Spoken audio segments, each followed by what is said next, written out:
No teste de estado mental é avaliada a interação do animal com o ambiente. Nesse caso, os cães se apresentam em alerta e responsivos aos estímulos. Na avaliação de postura, avalia-se o posicionamento da cabeça, tronco e membros. Na avaliação da locomoção, é importante que avalie o animal em diferentes ângulos, de frente, de trás e lateralmente. O teste da escada permite perceber e diferenciar a ataxia de claudicação no caso de animais enfermos.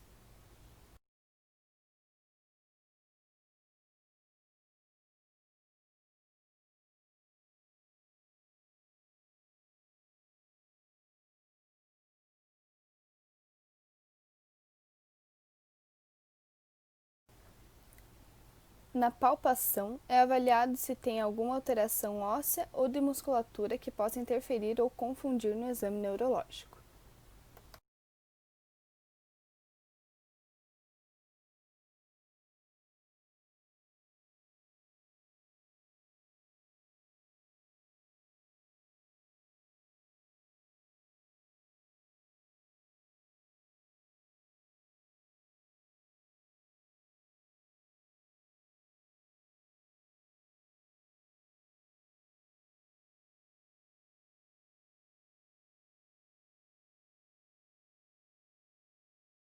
Na avaliação da propriocepção, deve-se posicionar o animal em postura quadrupedal e suportar com uma das mãos partes do seu peso pelo tórax ou abdômen, para avaliação ou dos membros torácicos ou dos pélvicos. Com a outra mão, posiciona-se uma das patas, de modo que a superfície dorsal fique em contato com o chão. Espera-se que o animal retorne a pata ao seu posicionamento anatômico imediatamente. A resposta não deve demorar mais do que 3 segundos. A prova do carrinho de mão testa o membro torácico. Deve-se observar a presença ou não de sensibilidade dos coxins, se há tônus muscular, força muscular e se o animal consegue manter a cabeça olhando para frente. Não se deve deixar que os membros pélvicos toquem no solo. Espera-se que o animal normal consiga suportar o seu peso corporal e não incline ou rotacione a cabeça.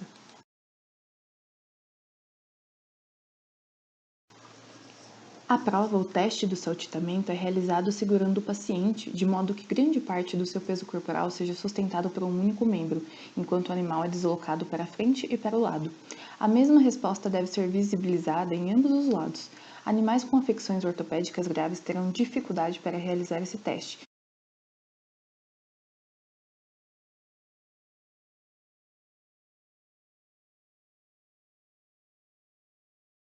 A prova da M-parada e da M-caminhada testa a habilidade de permanecer em pé ou caminhar com os membros torácico e pélvico do mesmo lado. Deve-se erguer o membro torácico e pélvico do mesmo lado do animal e forçar o paciente a caminhar para o lado e para frente.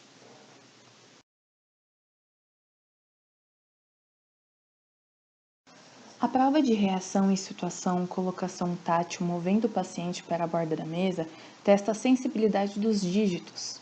Deve-se vedar os olhos, segurar pelo tórax e aproximar o animal da mesa. A resposta normal é ele colocar ambas as patas sobre a superfície.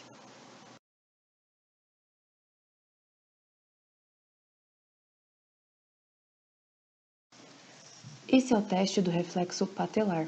A percussão deve ser feita no ligamento patelar. O nervo avaliado é o nervo femoral e espera-se que neste teste ocorra a extensão do joelho.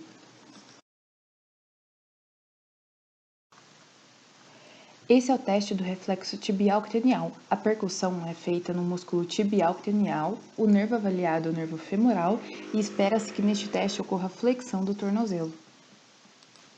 Esse é o teste dos reflexos flexores dos membros torácico e pélvico. É necessário beliscar o espaço interdigital. Os nervos avaliados do membro torácico são o nervo axilar, músculo cutâneo, mediano e ulnar. Já do membro pélvico são o nervo esquiático, fibular e tibial, e espera-se que neste teste ocorra a flexão dos membros e o afastamento do estímulo doloroso. Esse é o teste do reflexo radial do carpo. A percussão deve ser feita no músculo extensor radial do carpo. O nervo avaliado é o nervo radial e espera-se que neste teste ocorra a extensão do punho. O reflexo tricipital. A percussão deve ser feita no tendão do tríceps. O nervo avaliado é o nervo radial e espera-se que neste teste ocorra a extensão do cotovelo. A avaliação do nervo óptico com objeto é a primeira avaliação dos reflexos de nervos cranianos. Nela, avaliamos o nervo óptico, segundo par de nervos cranianos. É o nervo sensitivo responsável por receber os estímulos visuais. No teste, é esperado que o animal acompanhe a bolinha quando jogada próxima à sua face.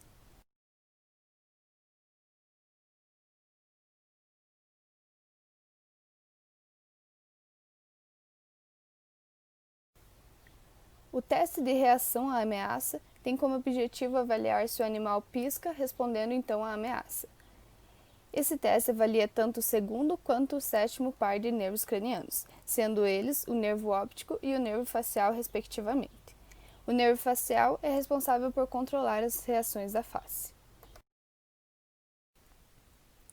O teste de reflexo palpebral avalia o quinto e o sétimo par de nervos cranianos, sendo esse o ramo oftalmico do nervo trigêmeo e o nervo facial.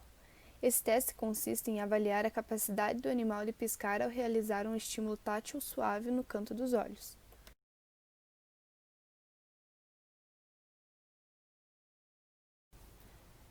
No teste de reflexo corneano, avaliamos a retração do globo ocular, sendo possível avaliar a função do ramo oftalmico do nervo trigêmeo e o nervo abducente, quinto e sexto par de nervos cranianos, respectivamente.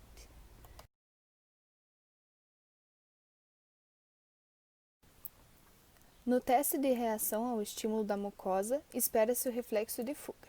Nesse teste, é possível avaliar o ramo maxilar e oftalmico do nervo trigêmeo. O teste de reflexo pupilar é mediado pelo nervo oculomotor. Deve ser realizado em um ambiente escuro, posicionando uma fonte de luz em direção aos olhos do animal. Nele, avalia-se a resposta da retração da pupila que recebeu o estímulo, reflexo pupilar direto, e a resposta da pupila contralateral, reflexo pupilar consensual. No teste de nistagmo fisiológico, deve-se movimentar a cabeça do animal para a direita e para a esquerda. A resposta esperada é que os olhos acompanhem a cabeça. Nesse teste, avalia-se a integridade dos nervos cranianos oculomotor, abducente e vestíbulo coclear.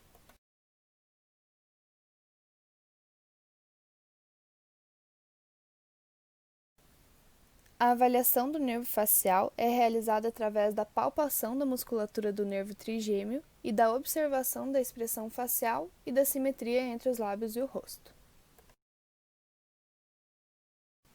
O nervo trigêmeo inerva os músculos mastigatórios. Na avaliação motora do nervo trigêmeo, é realizada a palpação para avaliar se há atrofia ou assimetria facial. É realizada também a abertura e o fechamento da boca do animal para avaliar a musculatura. Na avaliação do reflexo de deglutição, deve-se aplicar uma pressão no osso hioide e na cartilagem tireoide, estimulando assim a deglutição. Na avaliação do nervo hipoglosso, avaliamos a posição e a movimentação da língua. A resposta esperada é que o animal retraia ao estímulo. A avaliação sensitiva da cabeça e do tronco envolve a palpação cervical, a palpação tóraco-lombar, a compressão lombrosacra e a palpação ataxial. Com isso, objetiva-se detectar áreas dolorosas ou com restrição de movimento na região da coluna vertebral ou de plexos. A palpação da coluna lombar e torácica consiste em aplicações crescentes de pressão lateralmente aos processos espinhosos. A palpação da coluna cervical e da cabeça é realizada com movimentos de extensão, flexão, lateralização esquerda e direita.